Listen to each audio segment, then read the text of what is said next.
Is there an event that you will not DJ? Hi, it's Bill. This is Creative License, and thanks again for being a part of my little dog and pony show. I really want to thank you for being as nice as you are to my sponsors. People like Electro Voice, Perfect Portals, Promo Only, Disc Jockey News, DJ Event Planner, and of course my workshop, the Entertainment Experience. There's going to be 3 this year, 2 here in Minneapolis, 1 in June and 1 in November. And then in October, I'm going to be in London. So maybe you come over there. So events that you will not DJ. Do you have those things? I saw something on Facebook the other day that asked that very same question. And it was really interesting, the answers that I saw. And it really kind of took a while for people to answer it. I think the first one was, I won't do swingers parties. I don't know that I would do a swingers party either, but then I've never done one. So who knows if it's a good thing or a bad thing. I can't really think of a reason why I'd have a lot of fun doing one of those, but whatever. But there were lots of things that people ended up saying. And I also saw people saying, well, as long as they're paying, I don't really have an event that I wouldn't do, which I don't know if I have a problem with. That's good for you. But here's the thing that I like about the question is you have to take some time to really give some thought to where you draw a line.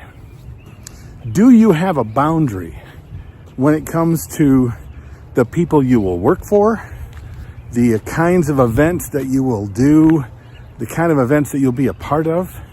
Do you have a boundary?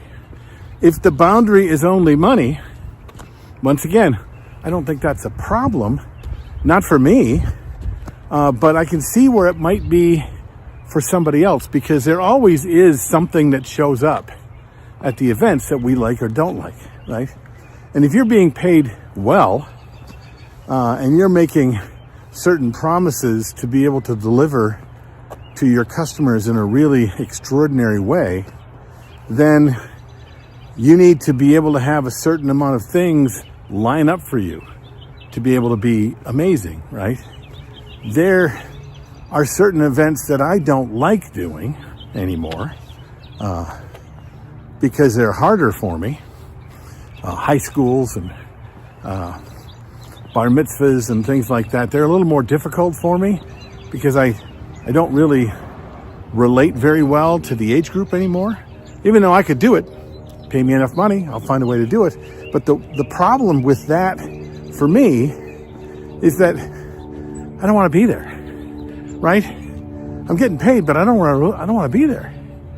And so that attitude, it seeps into my performance. It seeps into my professionalism and the way I treat my customers and the way I treat the event. I want to treat every event like it's the absolute last amazing celebration that these people will have. I want to be sure it is nothing short of miraculous every time that I am a part of that event. And if I don't care about it, if I don't like it very much, if I'm just doing it for the money, there's a lot of my attitude that could be showing up if that happens. Now, if I'm getting paid really well, let's say I'm not doing it for the money, but I'm doing it because I got talked into it, okay? Here's a good example of mine. I won't do family events. And I know that because family expects a certain thing from you. The boundaries disappear when your family is asking you to work. Boundaries like pay. Boundaries like the kind of professionalism that you want to bring forth, right?